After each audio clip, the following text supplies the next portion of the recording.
Okay, तो पहले हम कल जो पढ़ा था हमने वो थोड़ा रिवाइज कर देते हैं, क्योंकि टोटल प्रॉपर्टी 6 पढ़ी थी हमने, तो उसके ऊपर से ही आज का जो लेक्चर है वो है। तो प्रॉपर्टीज नंबर 1 हमारे पास थी डिटर्मिनेंट के लिए कि कोई हमारे पास डिटर्मिनेंट है डेल्टा।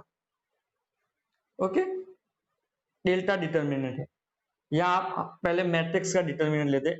ओके, डिटर्मिनेंट है, तो अब क्या करते हैं, ट्रांसपोज करने के बाद भी डिटर्मिनेंट वो ही रहेगा।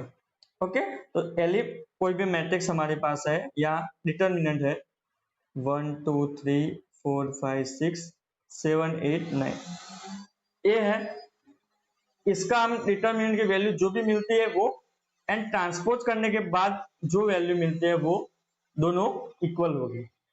ये प्रॉपर्टीज नंबर 1 थी। प्रॉपर्टीज नंबर 2 हमारे पास थी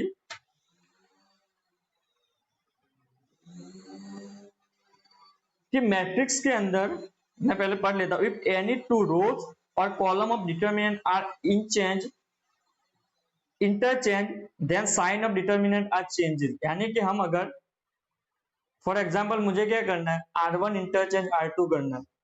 ओके, तो R1 इंटरचेंज R2 में यहां पे करूंगा तो आगे मुझे माइनस लिखना पड़ेगा, -1, या जो भी डिटर्मिनेंट की वैल्यू आएगी वो साइन का डिफरेंस होगा। ओके, वो तो आपको पता है। फिर प्रॉपर्टीज नंबर 3 पे आ जाते हैं। प्रॉपर्टीज नंबर 3 थी if any two rows of a determinant are identical, यानी कि सेम हो, तो value of determinant is 0। For example यहां से आप देखो, एनी टू रो या कॉलम, सेकंड रो है वो फर्स्ट रो के साथ सिमिलर है या आइडेंटिकल है, तो यहां से आप बोल सकते हो कि R1 एंड R2 दोनों इक्वल है। यहां पे हम जो साइन यूज करेंगे वो इक्वल वाला एग्जैक्टली नहीं करेंगे। ओके, ऐसे fine, proportional to equal to है, एग्जैक्टली नहीं बोल सकते। तो अगर ऐसा है डिटर्मिनेंट, तो डिटर्मिनेंट की वैल्यू क्या होगी, 0 होगी। ओके, ये प्रॉपर्टीज नंबर 2 का हम यूज करेंगे ज्यादातर। प्रॉपर्टीज नंबर 3 हमारे पास है if each element of row of determinant multiply by k then value gets multiply by k। For example अगर मुझे यहाँ पे a डिटर्मिनेंट है, उसमें मुझे R1 को, और इसकी वैल्यू हमारे पास डायरेक्टली मैं लिख लेता हूँ 28 आता है, 20 रखते हैं। ओके, 20 आती, डिटर्मिनेंट की वैल्यू 20 आती है। R1 को मुझे क्या करना है, k से मल्टीप्लाई, फॉर एग्जाम्पल 2 या 3 से या -2 से मल्टीप्लाई करना R1, तो क्या होगा, जो डिटर्मिनेंट की वैल्यू आएगी, अब ये मल्टीप्लाई करने के बाद यहाँ पे डिटर्मिनेंट आएगा, यानी कि यहाँ से -2 -4 -6 आएगा, एंड ये दोनों रो तो एज इट इज रहेगी। तो जो अब हम वैल्यू फाइंड करेंगे डिटर्मिनेंट की, वो क्या होगी, जो हमारा डिटर्मिनेंट ये है 20, उसके साथ क्या मल्टीप्लाई होगा, ये जो हमने 2 मल्टीप्लाई किया -2, तो इस डिटर्मिनेंट की वैल्यू कितनी आएगी, -4। ओके, फोर्थ प्रॉपर्टी है वो हम पहले मैं पढ़ लेता हूं। Fifth property, if sum or all elements of row and column of determinant are expressed as the sum of 2 or more terms then the determinant can be expressed as the sum of 2 or more determinant। यानी कि यहां पे जो हमारे पास जो determinant है, यहां पे हमारे पास डिटर्मिनेंट ये है a, और इस डिटर्मिनेंट के एलिमेंट हमारे पास है, फॉर एग्जांपल 1 2 3 4 5 6 ले लेते हैं। ओके, ये हमारे पास डिटर्मिनेंट है। तो मैं यहाँ पे अगर कोई एक रो या कॉलम को, या सारे रो या कॉलम को 2 या 3 टर्म्स या उससे ज्यादा टर्म्स में अगर लिख सकता हूं, सम ऑफ टर्म्स, तो मैं डिटर्मिनेंट को भी 2 या 3 टर्म्स में एक्सप्रेस कर सकता। तो कल हमने देखा था अगर 4 है तो 4 को अगर मैं 2 + 2 लिखता हूँ, 3 + 2 लिखता हूँ, 6 को 3 + 3 लिखता हूँ, तो जो यहाँ पे दो डिटर्मिनेंट बनेंगे ऐसे बनेंगे। कैसे बनेगा, जो इसमें हम कुछ भी करते नहीं है, चेंज है, वो उसे ऐसे लिख लेते हैं एज इट इज 1 2 3 7 8 9। यहाँ पे चेंज करते तो फर्स्ट वाला एलिमेंट है वो फर्स्ट में लिखते हैं, यानी कि 2 3 3। सेकंड वाला एलिमेंट है वो सेकंड में लिखते हैं 2 2 3। तो आप अगर इस डिटर्मिनेंट की वैल्यू 20 आती है सपोज, तो ये दोनों डिटर्मिनेंट को आप सॉल्व करके जो वैल्यू आएगी वो भी कितनी आएगी, 20 ही आएगी। यानी कि हम सम ऑफ 2 या मोर डिटर्मिनेंट में एक्सप्रेस कर सकते हैं। 6 प्रॉपर्टी थी हमारे पास, हम किसी भी रो या कॉलम को कांस्टेंट से मल्टीप्लाई करके किसी और रो या कॉलम में ऐड कर सकते हैं। उसके लिए हमने डायरेक्टली ले देते are I implies are I plus के आर जे, यानी कि आर जे रो को के से मल्टीप्लाई करके आर आई में ऐड कर सकते हैं। सेम टू सेम सी आई यानी कि कॉलम के लिए भी कर सकते हैं के सी जे। तो दो कॉलम को ऐड भी कर सकते हैं, मल्टीप्लाई सॉरी सबट्रैक्ट भी कर सकते हैं, क्योंकि के में -2 भी ले सकते हैं या माइनस की वैल्यू भी ले सकते हैं। ओके, तो ये 6 प्रॉपर्टी के डिपेंड हम एग्जांपल करते हैं। एग्जांपल नंबर 10 देखते हैं। एग्जांपल नंबर 10 में हम यूज करेंगे properties number 5 and properties number 3 and 4। 3 4 and 5 का यूज करेंगे। 3 हमारे पास है, जो दो रोज है वो 0 होगी। एंड प्रॉपर्टीज नंबर 4 है हमारे पास के से मल्टीप्लाई वाली। ओके, तो एग्जांपल नंबर 10 देखने से पहले हम एक रूल्स बना देते हैं यहाँ पे कि एक्सरसाइज 4.2 है, उसमें जो सॉल्व करने एग्जांपल उसमें हम ज्यादातर यही मेथड यूज करेंगे। ओके, तो पहले वो लिख लेते हैं, मेथड फॉर एक्सरसाइज 4.2। ओके, ज्यादातर यूज करेंगे यही मेथड यूज करेंगे, ऐसा मैं नहीं बोल रहा, ज्यादातर। ओके, तो पहली मेथड है, if we prove d is equal to 0, if we prove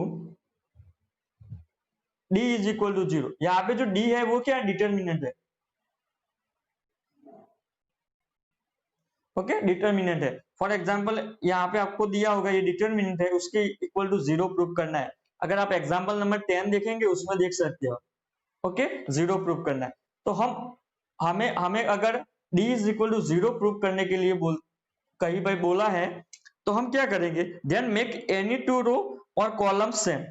तो प्रॉपर्टीज नंबर हम 3 यूज करेंगे। प्रॉपर्टीज नंबर 3 कौन सी है कि if any two rows or determinant are identical then determinant value is 0। क्योंकि हमें राइट हैंड साइड में 0 प्रूव करना है, तो हम क्या करेंगे, दो रो या दो कॉलम को सेम बना देंगे। तो then make any two row any two rows or column को भी बना सकते हैं सेम।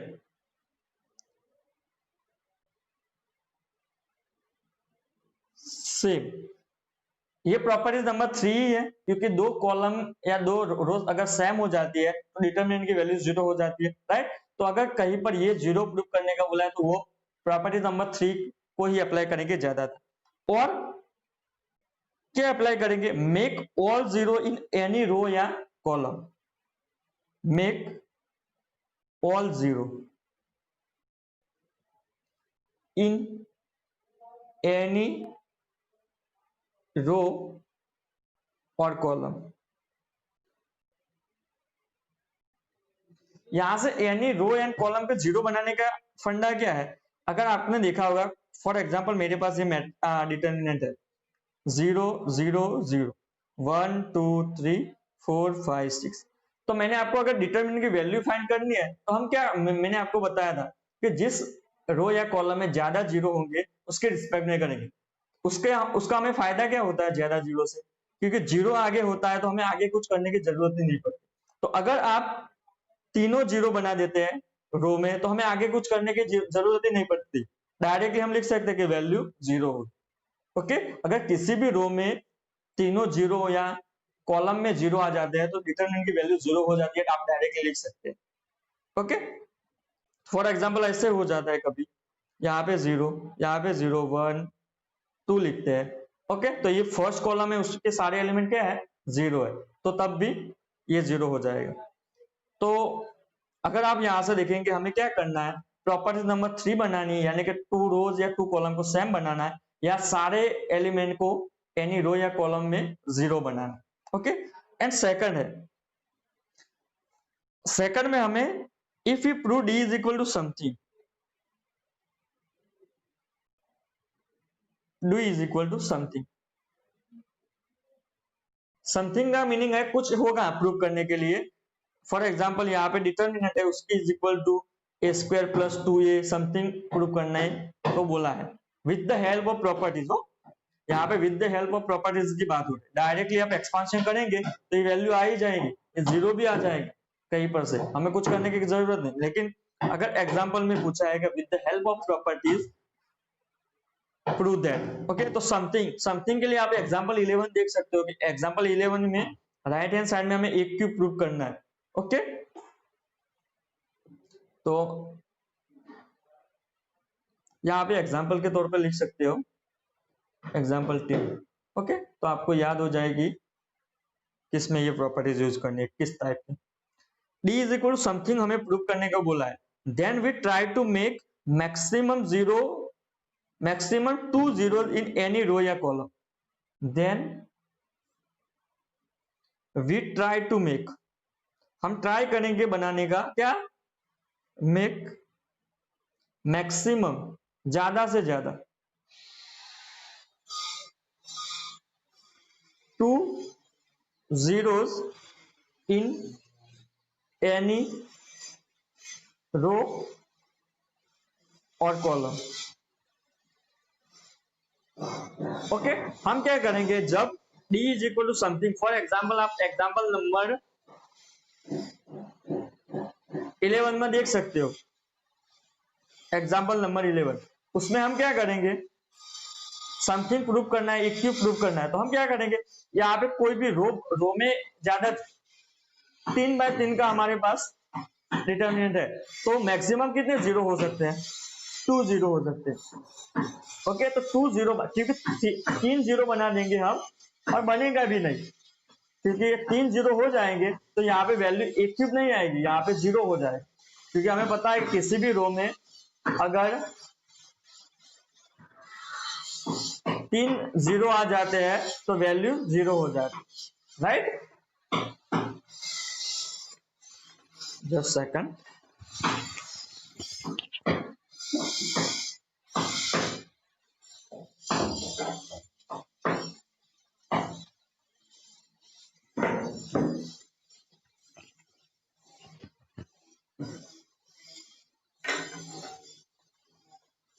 ओके, समथिंग प्रूफ करना है तो हम क्या करेंगे, किसी भी रो या कॉलम में मैक्सिमम 2 0 बना देंगे और फिर सिंप्लीफाई कर देंगे with the help of properties बोला है तब।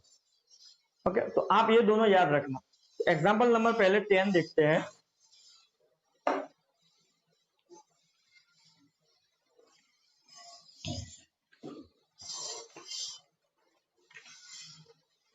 तो एग्जांपल 10 में आप देखेंगे तो क्या है, so that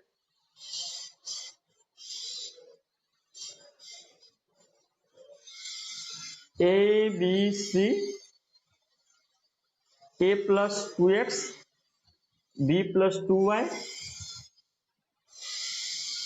C plus 2z and X Y Z which is equal to, हमें राइट हैंड साइड में 0 प्रूफ करना है। तो 0 प्रूफ करने के लिए हम क्या करेंगे, अभी मैंने मेथड लिखा है उसमें फर्स्ट वाली मेथड, तो क्या करेंगे फर्स्ट वाली मेथड में 2 रो या 2 कॉलम को हम सेम बना देंगे। यहां से आप देख सकते हैं ए बी सी है, यहाँ पे भी ए बी सी है, यहाँ पे देखो अगर तो फर्स्ट एंड सेकंड रो को कंपेयर कर सकते हैं, और एक्स वाई जेड है एंड यहाँ पे 2x 2y एंड 2z है, 2 को हम कॉमन निकाल सकते हैं तो एक्स वाई जेड हो जाएगा। तो ये दोनों मेथड हो गई, लेकिन यहाँ पे हम कौन सी प्रॉपर्टी यूज करेंगे, प्रॉपर्टीज नंबर 5। तो प्रॉपर्टीज नंबर 5 कौन सी थी, अगर हम डिटर्मिनेंट के किसी भी रो को 2 या 3 टर्म्स के सम में लिख सकते हैं, एक्सप्रेस कर सकते हैं, तो डिटर्मिनेंट को भी कर सकते हैं। यानी कि इसका डिटर्मिनेंट क्या होगा, मैं यहाँ पे बनाता हूँ पहले दो। यहाँ पे अगर आप देखेंगे सेकंड रो क्या है, 2 टर्म्स के सम में है, यानी कि a प्लस 2x है, तो मैं इसे a और 2x 2 टर्म में लिख सकता हूँ, बीच में प्लस है। तो सेकंड रो को हम एक्सप्रेस करते हैं 2 टर्म में, तो सेकंड रो को हम अभी नहीं लिखते, x y z बीच में प्लस, राइट। अब a प्लस 2x, तो यहाँ पे फर्स्ट वाला यहाँ पे लिख लेते हैं a b c, 2x है यहाँ पे, 2y है, 2z है, वो सेकंड में लिख लेते हैं। फाइन। अब आप देखेंगे कि फर्स्ट जो मैट्रिक्स है ये हमारी, उसमें R1 एंड R2 सेम है, इक्वल है, तो इसकी वैल्यू 0 हो जाएगी। अब यहाँ पे देखो हमें 0 प्रूव करना है, हमने LHS लिया है and RHS which is equal to 0 prove करना है। यहाँ से अभी 0 नहीं होगा, तो यहाँ पे क्या करेंगे, आप देखेंगे अगर सेकंड रो में 2 कॉमन निकलता है, 2 2 2, यहाँ पे properties number I think 3 use होगी कि k से मल्टीप्लाई करने के बाद वैल्यू क्या हो जाती है, डिटर्मिनेंट की वैल्यू k से मल्टीप्लाई हो जाती है। ओके, तो यानी कि डिटर्मिनेंट को हम किसी भी रो को किसी भी नंबर से मल्टीप्लाई कर सकते हैं एंड उसमें से अगर कॉमन निकलता है तो निकाल भी सकते हैं, लेकिन किसी एक रो में से निकाल सकते हैं। ओके, मैट्रिक्स में क्या था, मैट्रिक्स में फॉर एग्जांपल 1 2 3 4 5 6 2 4 6 है, तो यहां से देख सकते हो आप मैट्रिक्स में कि लास्ट रो में से 2 कॉमन निकलता है, 2 कॉमन निकालेंगे तो क्या बचेगा, यहाँ पे 1 2 3 बचता है, लेकिन सारे एलिमेंट्स में से नहीं निकलता। तो अगर हमें कॉमन निकलना है मैट्रिक्स में तो सारे एलिमेंट में से निकलना पड़ेगा, राइट, मैट्रिक्स में। लेकिन डिटर्मिनेंट में हम कोई एक रो में से या कॉलम में से निकलता है तो निकाल सकते, मैट्रिक्स में ऐसा नहीं कर सकते। ओके, तो ये वैल्यू तो 0 हो जाएगी।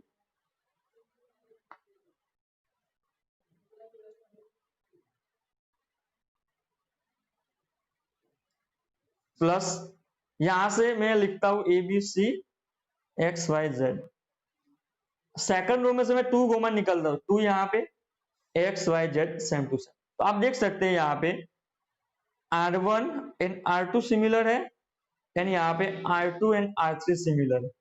ओके, तो इसकी वैल्यू क्या होगी, 0 होगी एंड यहाँ पे ये वैल्यू 0, यानी कि 0 plus 2 times 0 which is equal to 0 ही होगा, तो हमारा RHS आ गया। ओके, तो आप देख सकते हैं हमने कौन सी मेथड यूज की, 4.1 के लिए, 4.2 के लिए जो मेथड लिखी थी हमने सेकंड एंड फर्स्ट, तो उसमें फर्स्ट वाली यूज की क्योंकि 0 प्रूव करना है। ओके, अब आप एग्जांपल 11 देखेंगे तो उसमें हम सेकंड मेथड यूज करेंगे। सेकंड मेथड में हमें क्या करना है, किसी भी दो, कोई एक रो या कॉलम में किसी भी 2 एलिमेंट को हमें 0 बनाना है। तो एग्जांपल नंबर 11 देखते हैं कि हमारे पास एग्जांपल 11 में प्रूव करने के लिए है यहाँ पे a 2a 3a, a plus b 3a plus 2b 6a plus 3b, a plus b plus c 4a 3b 2c,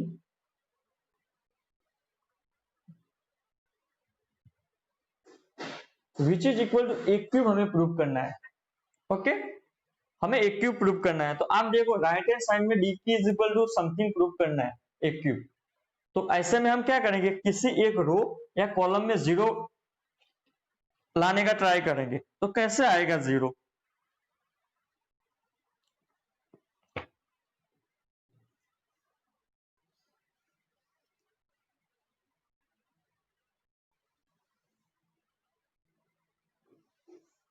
देखो आप कैसे आएगा,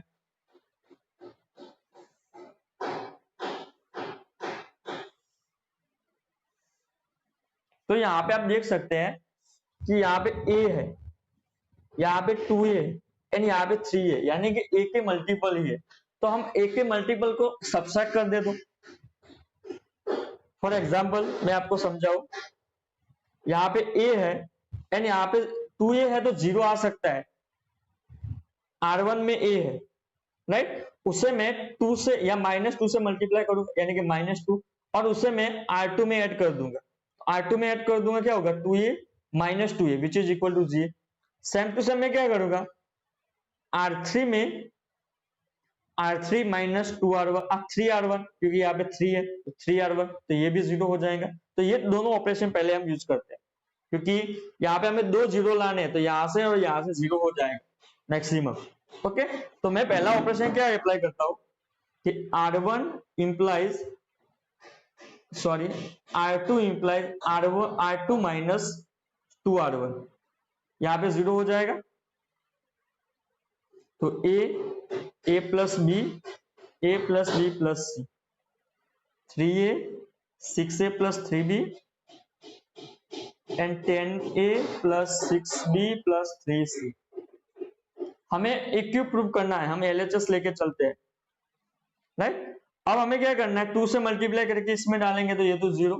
यहाँ पे देखो R1 को मुझे -2 से मल्टीप्लाई करना है, या 2 से पहले मल्टीप्लाई करते हैं, तो पहले R2 लिख लेता हूँ 3a प्लस 2b।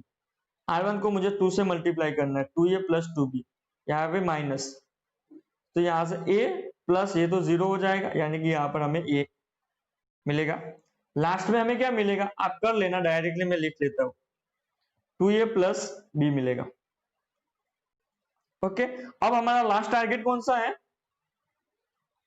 इसे 0 बनाना, यानी इससे 0 बनाना है। तो इसे 0 बनाने के लिए हम क्या करेंगे, फर्स्ट रो को 3 से मल्टीप्लाई करके ऐड कर देंगे R3 में, R3 implies R3 minus 3R1। मैंने ये क्यों किया, क्योंकि आपने प्रॉपर्टीज नंबर 6 पढ़ी होगी, तो प्रॉपर्टीज नंबर 6 क्या है, उसमें हम Ri इंप्लाइज Ri प्लस के Rj कर सकते हैं मल्टीप्लाई करके, उसके बाद मल्टीप्लाई करने के बाद डिटरमिनेंट की वैल्यू चेंज नहीं होती है, तो ये डिटरमिनेंट की वैल्यू चेंज नहीं होती है। ओके, तो ये मेथड हम आगे ले जाते हैं। तो हमारे पास क्या होगा, a 0 और यहाँ पे 0 तो हो जाएगा, a plus B a plus B plus C 2a plus B, and यहाँ पे देखेंगे आप 3 से मल्टीप्लाई करेंगे,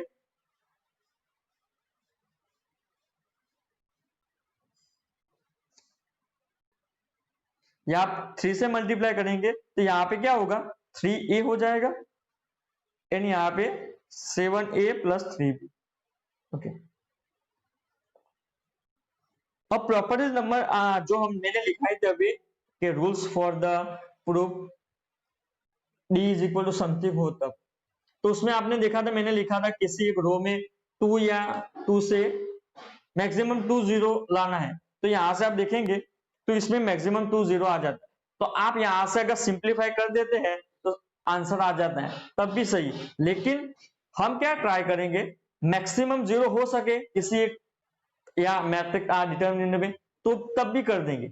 मैक्सिमम 0 अगर पॉसिबल है तो कर देंगे। तो अगर आप देखेंगे यहाँ पे, तो 3 से मल्टीप्लाई करके इसमें मैं यहाँ पे पुट कर दूंगा तो ये 0 हो जाएंगे, क्योंकि हमें 0 मैक्सिमम बनाने। यहाँ पे ये तो प्रॉपर्टीज खत्म हो गई इसी रो में, लेकिन यहाँ पे होता है तो हम कर लेते। अगर डायरेक्टली आप यहाँ सिंप्लीफाई कर देते हैं तब भी चलता है, लेकिन ये 0 बना देते हैं तो अच्छा होगा, कोई भी हमारा मार्क्स कट नहीं कर सकता, राइट। तो मैं क्या करता हूं यहाँ पे कि R3 implies R3 minus 3R2। Okay, 3 से मल्टीप्लाई करके -3 से मल्टीप्लाई करके यहाँ पे पुट कर दूंगा, तो यहाँ से a plus B a plus B plus c, यहाँ पे 0 0 a, यहाँ पे 0 हो जाएगा, यहाँ पे 2a plus B, and last में हमारे पास यहाँ पे a आ जाएगा, क्योंकि ये हमारा मैट्रिक्स जो है, सॉरी ये डिटरमिनेंट है, वो हमारा सिंपलेस्ट हो गया है, इससे हम सिंप्लीफाई करने में और आसानी होगी। अब मैं क्या कर देता हूँ, अब कहीं दिखाई नहीं देता है कि कहीं पर भी 0 हो सकता है। ओके, तो मैं डायरेक्टली अब सिंप्लीफाई कर देता हूँ। तो मैंने आपको बताया था कि सिंप्लीफाई हम कैसे करेंगे, तो जिस रो या कॉलम में ज्यादा 0 हो, अगर आप चाहे तो फर्स्ट कॉलम से भी कर सकते हैं या थर्ड रो से भी कर सकते हैं, क्योंकि थर्ड रो में भी ज्यादा 0 ही है। ओके, तो यहाँ पे एक्सपांडिंग एलोंग विथ C1 लिखा है, तो हम एक्सपांडिंग एलोंग विथ R3 लिखते हैं, तो आपको प्रैक्टिस भी हो जाए। ओके, तो एक्सपांडिंग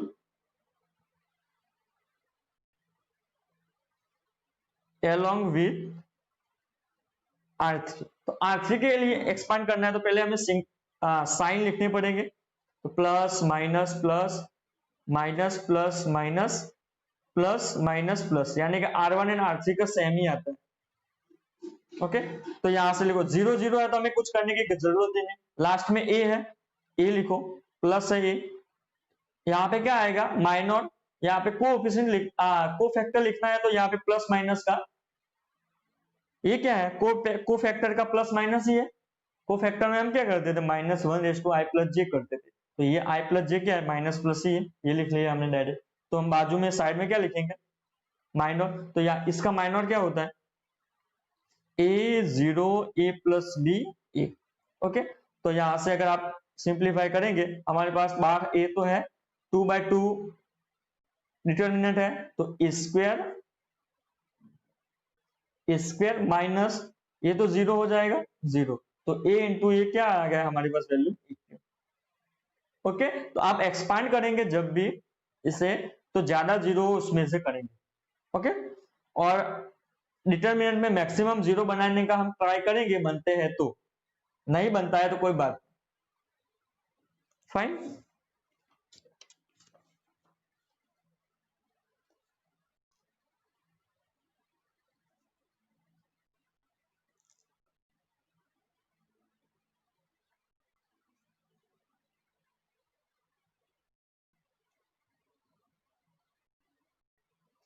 एग्जाम्पल नंबर 12 देखते हैं।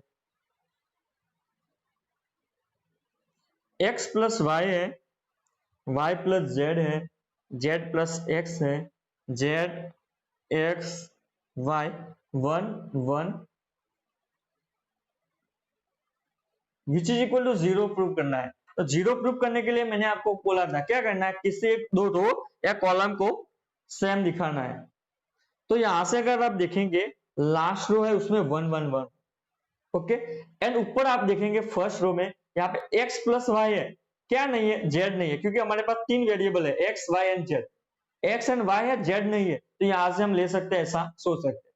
यहाँ पे देखो y प्लस z है x नहीं है, तो यहां से ले सकते हैं, z प्लस x है लेकिन y नहीं है, तो y यहां से ले सकते हैं। तो हम क्या बनाने का ट्राई करेंगे ऊपर x plus Y plus Z, X plus Y plus Z, X plus Y plus Z. अगर ये हो जाता है तो ये तीनों में से कॉमन निकल सकता है, अगर ये कॉमन निकल जाएगा तो हमारे पास यहाँ पे 1 1 1 हो जाएगा, एंड अगर आप R3 देखेंगे तो उसमें भी 1 1 1 है, यानी कि दो रो सेम हो जाएगी, तो हमारा आंसर डायरेक्टली 0 आ जाएगा, राइट। तो हम वही करते हैं, तो उसके लिए हम क्या करेंगे R1 के अंदर R2 को सब ऐड कर देते हैं, R1 implies R1 plus R2, LHS ले लेते हैं, तो R1 प्लस R2 क्या होगा x plus Y plus Z, X plus Y plus Z, X plus Y plus Z, यहाँ पे जेड एक्स वाई 1 1 1। तो आप अगर आप देख सकते हैं R1 में से मुझे x plus Y plus Z common निकलता है, R1 में से x plus Y plus Z common निकलता है, तो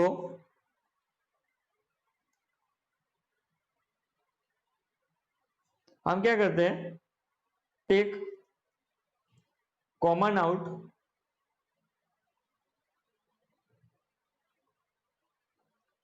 x plus Y plus Z from R1, R1 में से हम कॉमन निकाल देते हैं, तो ये हमारे पास क्या होगा x plus Y plus Z, and यहां से 1 1 1 Z X Y and 1 1 1।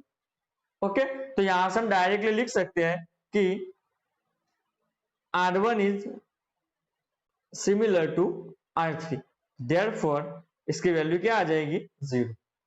Okay, तो प्रॉपर्टीज नंबर हमने 3 यूज की है, आई थिंक 3 है,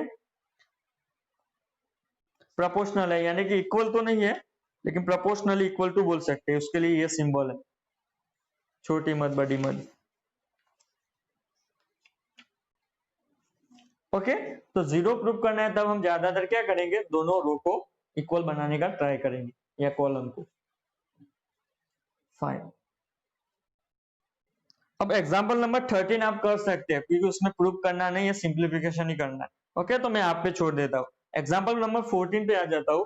तो अगर आप इसमें देखेंगे तो समथिंग ABC कुछ प्रूव करना है।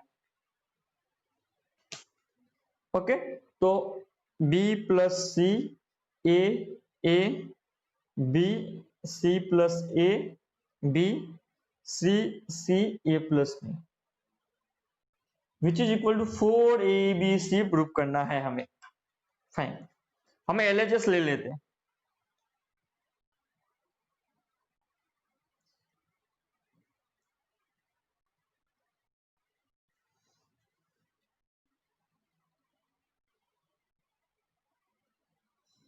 तो यहाँ पे हम क्या करेंगे, तो अगर आप डिटर्मिनेंट में देखेंगे तो ए है, बी है एंड सी है।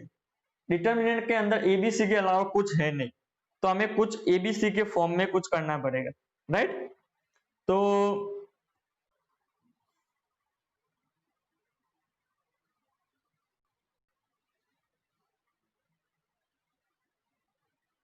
यहाँ पे हम करेंगे क्या, एबीसी हमें कॉमन निकालना है, फॉर एबीसी हमें वैल्यू चाहिए। तो अगर कहीं से एबीसी कॉमन निकलता है तब भी टर्म खत्म हो जाता है, लेकिन एबीसी कॉमन नहीं निकलेगा।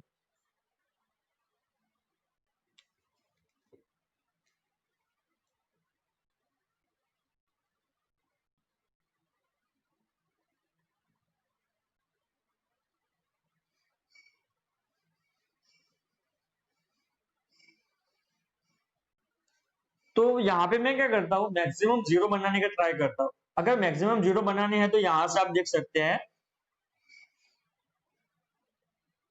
यहाँ से यहाँ पे b प्लस सी है, यहाँ पे b एन सी है, तो b को माइनस से मल्टीप्लाई करके c को माइनस से मल्टीप्लाई करके R1 में डाल दूंगा, तो ये हमारा काम हो जाएगा। तो हम लाइन में ऑपरेशन करते हैं, तो क्या करता हूँ, R1 implies R1 minus R2।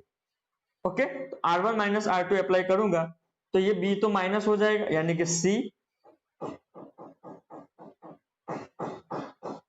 यहां से माइनस c, ओके, एंड यहां से a माइनस बी, यहाँ पे b c c plus a c b a plus b। अब मैं क्या करता हूं, c को यहां से यहाँ पे डाल देता हूं, यानी कि R1 implies R1 minus R3। तो ऊपर वाला जो है वो तो जीरो हो जाएगा, b c c plus a c b a plus b हमारे पास एज इट इज। R3 से मल्टीप्लाई करूंगा तो यहाँ पे माइनस होगा, तो ऊपर माइनस सी है तो माइनस 2c, यहाँ पे माइनस होगा तो माइनस ए प्लस माइनस बी, यानी कि माइनस ए के साथ प्लस ए कट हो जाएगा तो माइनस 2b होगा हमारे पास।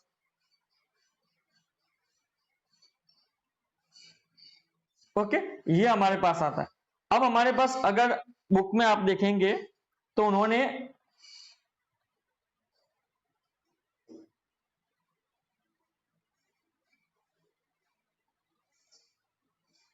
एक्सपांड कर दिया है, तो हम थोड़ा अगर सोचे तो ज्यादा जीरो हो सके, पॉसिबल हो तो।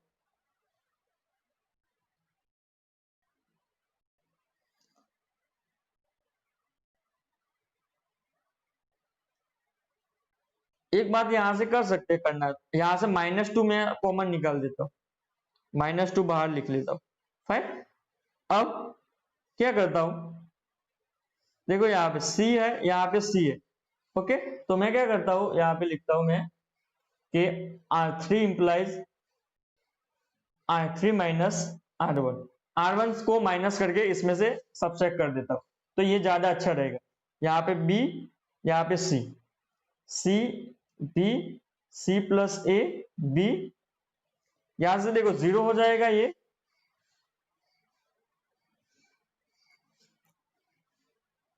यहाँ हमारे पास b है, ओके b है। ओके, तो b यहां से मल्टीप्लाई करके सबसेट हो जाएगा, तो यहाँ पे a हमारे पास होगा। फाइन, और आगे -2 तो है ही, -2 अभी लिखा नहीं है तो मैं लिख लेता हूं, तो -2 समथिंग यहाँ पे आता है। अब हम ज्यादा जीरो नहीं बना सकते, पॉसिबल नहीं है अभी दिखता।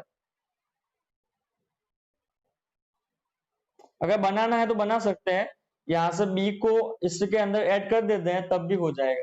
ओके, बनाना है तो बना सकते हैं, नहीं बनाएंगे तब भी चलेगा। तो हम क्या करते हैं, यहाँ पे एक्सपांडिंग along with R1 लो या C1 लो, दो ही कोई भी चलेगा, तो R1 ही लेते हैं, तो प्लस माइनस प्लस, ये जीरो है उसे लिखने की कोई जरूरत नहीं है। दूसरा माइनस सी के साथ हमारे पास क्या आएगा, ये यानी कि BBCA, लास्ट में प्लस माइनस प्लस यानी कि B प्लस, तो इसके साथ हमारे पास आएगा BC प्लस A 0। ओके, तो इसे हम एक्सप्रेस करते हैं, और -2 आगे है ही, यहाँ पे -2 है तो -2 मल्टीप्लाई में है। ओके, ये मल्टीप्लाई में होगा, -2 यहां से मुझे मिलेगा -C, एंड इसकी वैल्यू होगी AB minus BC, AB minus BC, यहाँ पे प्लस B, यहां से मुझे मिलेगा 0 -C into C plus A। Okay, तो यहां से -2 अंदर मल्टीप्लाई कर देते हैं, तो ABC यहाँ पे -C मल्टीप्लाई करूंगा -C है, और यहाँ पे BC स्क्वायर हो जाएगा, यहां से मुझे मिलेगा B, एंड यहाँ पे C स्क्वायर एंड AC। तो आगे मैं सिंप्लीफाई करता हूं, -2 minus ABC plus BC square plus BC square, sorry यहाँ पे माइनस होगा कि 0 माइनस C है, तो यहाँ पे भी माइनस एंड यहाँ पे भी माइनस, यानी कि -C and minus ABC। Okay, तो यहाँ से BC स्क्वायर कट, यहां से अगर देखेंगे तो -ABC which is equal to -2 ABC, और आगे -2 है तो -2 इंटू -2 ABC, तो इसका आंसर क्या आ जाएगा, माइनस माइनस प्लस हो जाएगा 4 ABC। ओके, तो हमारा RHS आ गया जो हमें प्रूव करना था, राइट। तो हम अगर एक रो में ज्यादा जीरो बनते हैं तो बनाने हैं, नहीं तो कहीं पर भी ज्यादा जीरो बनाने की ट्राई करना। ओके, क्योंकि प्रॉपर्टीज का हेल्प लेना है तो हमें क्या करना पड़ेगा, जीरो ज्यादा से ज्यादा बनाना पड़ेगा। तो ये आप बना सकते हो देख के थोड़ा बहुत। ओके, तो यहाँ पे 15 में हमारे पास है 1 plus x Y Z which is equal to 0 दिखाना है, एंड हमारे पास जो इन्फॉर्मेशन दी हुई है वो क्या है, जो एक्स वाई एंड जेड है हमारे पास वो डिफरेंट है, उसका यूज हमें करना पड़ेगा। एक्स वाई जेड डिफरेंट है, यानी कि एक्स की वैल्यू 2 होगी तो वाई की वैल्यू 3 या जेड की वैल्यू 5 होगी, ये तीनों सेम नहीं होगी, इक्वल नहीं होगी, राइट। ये हमारे पास इंफॉर्मेशन है, एंड यहाँ पे हमें दे दिया है कि इसकी वैल्यू 0 होती है, प्रूफ नहीं करना है, राइट। यहाँ पे आप क्वेश्चन को पहले समझिए, डेल्टा की वैल्यू हमें 0 दे दी है, एंड हमें ये प्रूफ करना है 1 plus x Y Z which is equal to 0। तो डेल्टा की वैल्यू ये दी है, तो पहले हम डेल्टा पकड़ लेते हैं। डेल्टा क्या है, ये है, ये हमारे पास डेल्टा है। अब मैं क्या करता हूं, यहां से देखेंगे C3 देखेंगे, तो C3 में क्या है 1 प्लस एक्स स्क्वायर, यानी कि सम ऑफ टू टर्म्स है, तो मैं इसे एक्सप्रेस कर दूं दो डिटर्मिनेंट में, तो कैसे करेंगे, तो C3 को करना है तो x Y Z x square Y square Z square, बीच में plus x Y Z x square Y square Z square, यानी यहाँ पे फर्स्ट के साथ फर्स्ट यानी कि 1 1 1 है वो यहाँ पे लिखता हूं, एंड एक्स क्यूब यहाँ पे वाई क्यूब है, Y cube and Z cube यहाँ पे लिखें, राइट। ऐसा मैं कर सकता हूं यूजिंग द प्रॉपर्टी नंबर 5, अगर आप देखेंगे सम के फॉर्म में हम लिख सकते हैं। फाइन, अब मैं यहाँ पे क्या करता हूं, इसे लाइन में लिख लेता हूं, यहाँ पे 1 है वो उसे पहले ला देता हूं, इसके बाद x एंड उसके बाद एक्स स्क्वायर लिख लेता हूं, तो क्या होगा, मैं क्या करता हूं यहाँ पे इसमें देखो C1 को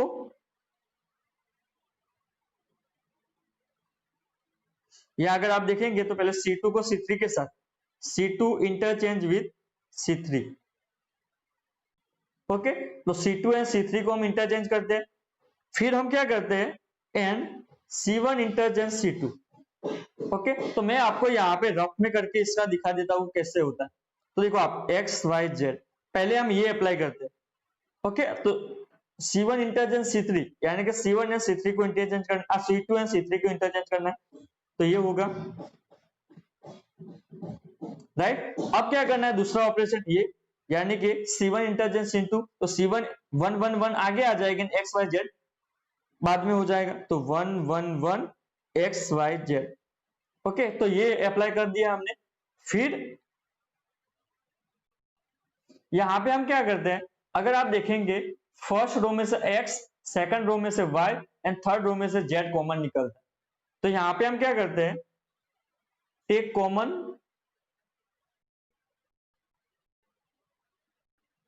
x y z from R1 R2 R3 respectively. Okay, respectively हम तीनों में से कॉमन निकालते हैं। तो कॉमन निकालने के बाद यहाँ पे x, फिर y एंड फिर z, अंदर क्या हमें मिलेगा 1 x एक्स स्क्वायर। यहां से देखो x कॉमन निकल गए, सेकंड में y कॉमन निकलता है 1 y वाई स्क्वायर, थर्ड में z कॉमन निकलता है 1 z जेड स्क्वायर। ओके, तो यहां से अगर आप देखेंगे तो ये मैट्रिक्स, ये डिटर्मिनेंट है ये, एंड ये डिटर्मिनेंट दोनों इक्वल है। और एक बात आपको मैंने बताना भूल गया यहाँ पे कि C1 इंटर C2 करते हैं, तो मैंने आपको दिखाया था कि प्रॉपर्टीज नंबर कौन सी थी, अगर हम दो रो या दो कॉलम को इंटरचेंज करते हैं तो हमें माइनस का साइन लिखना पड़ेगा।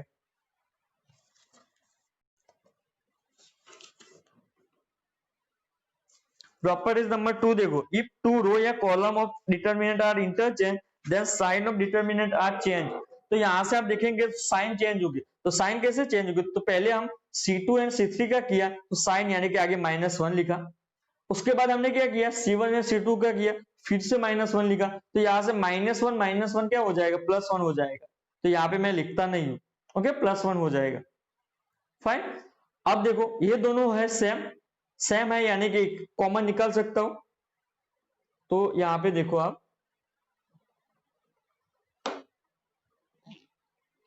तो मैं 1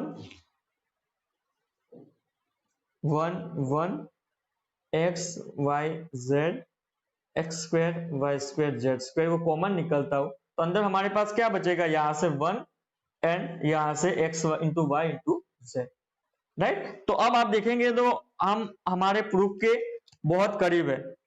1 प्लस एक्स वाई जेड को इज इक्वल टू 0 दिखाना है, तो 1 प्लस एक्स वाई जेड हमें मिल गया है, उसके इज इक्वल टू 0 दिखाएंगे।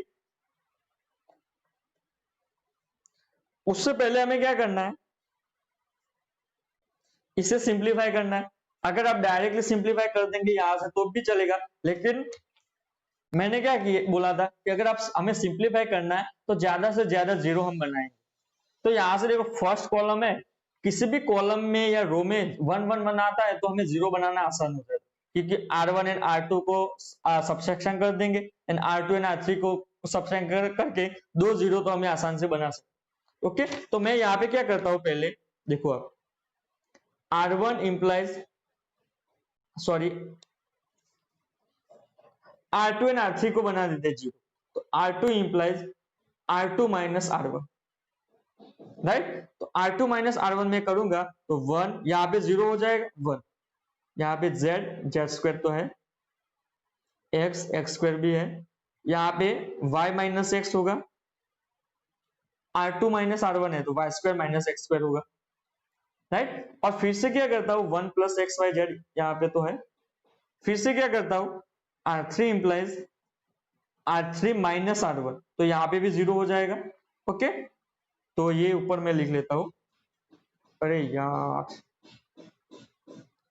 1 1 X Z x square Z square, यहाँ पे 0 Y minus X Y square minus X square, right. And यहाँ पे 1 plus X square X Y Z ये तो है। अब R3 माइनस R1 करना है तो यहाँ पे 0 हो जाएगा, तो मैं 0 वाई प्लस एक्स तो है and Y square minus X square भी है, तो यहाँ पे 0 हो जाएगा R3 माइनस R1 से।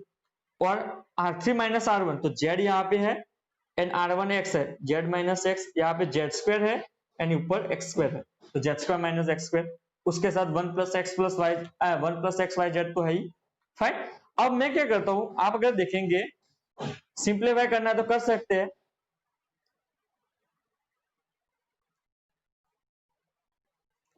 लेकिन हम यहाँ पे क्या करेंगे, कॉमन निकालेंगे। कॉमन निकलता है तो निकाल देते हैं, नहीं निकालेंगे तब भी चलेगा।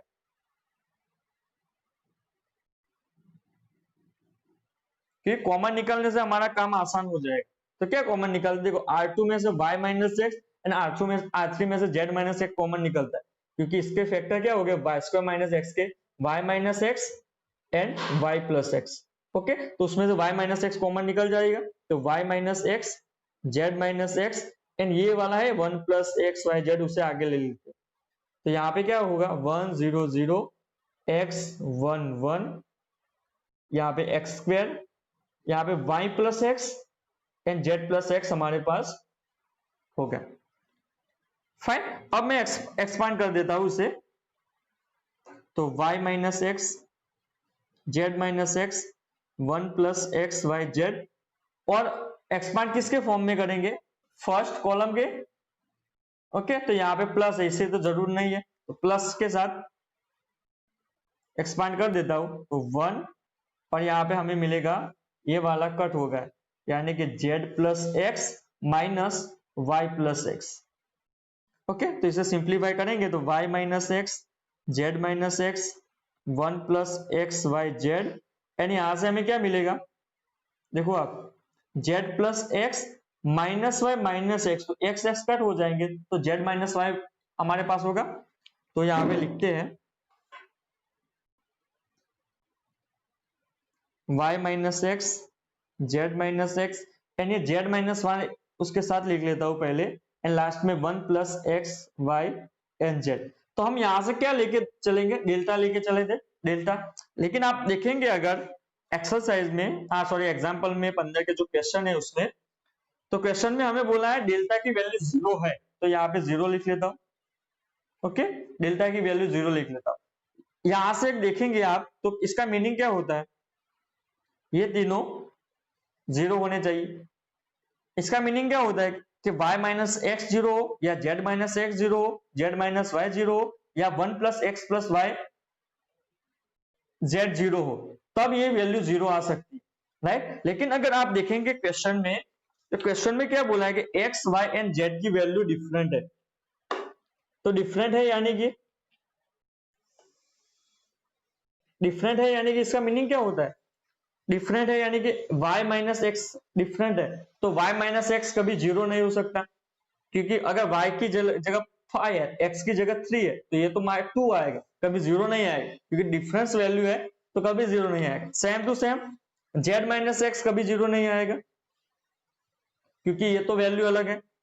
फिर z माइनस वाई कभी 0 नहीं आ सकता, क्योंकि ये भी तीनों की वैल्यू डिफरेंट है। ओके, एग्जाम्पल के तौर पर देख सकते हैं एक्स वाई जेड है, उसकी वैल्यू 2 है, 3 एंड 5 है।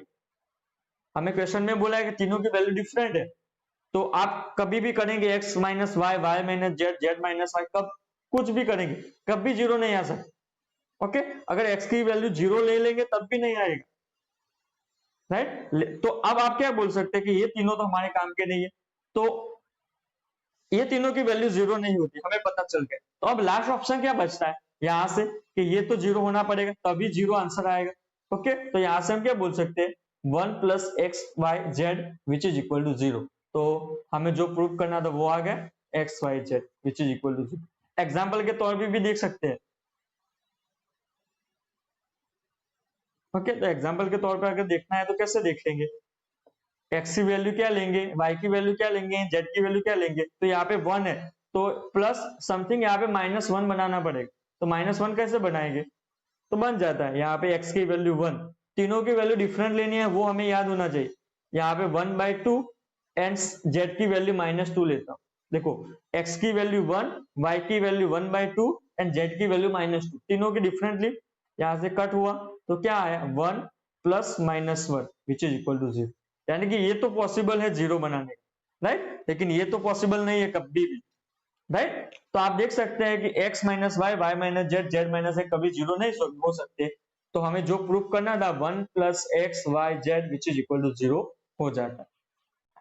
ये सम फिर से थोड़ा बहुत देख लेते हैं ऊपर ऊपर से।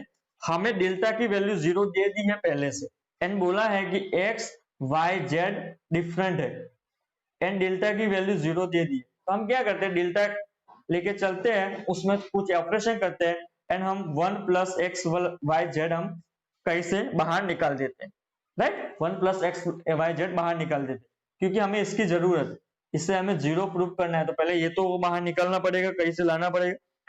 ये निकालने के बाद हमने सिंप्लीफाई करा है डायरेक्टली, तो सिंप्लीफाई करने के बाद हमें मिलता है Z minus X Z minus Y, तो ये तो कभी जीरो हो सकते नहीं, लास्ट में यही जीरो हो सकता है, राइट। तो चलो आज का लेक्चर यहाँ पे रखते हैं।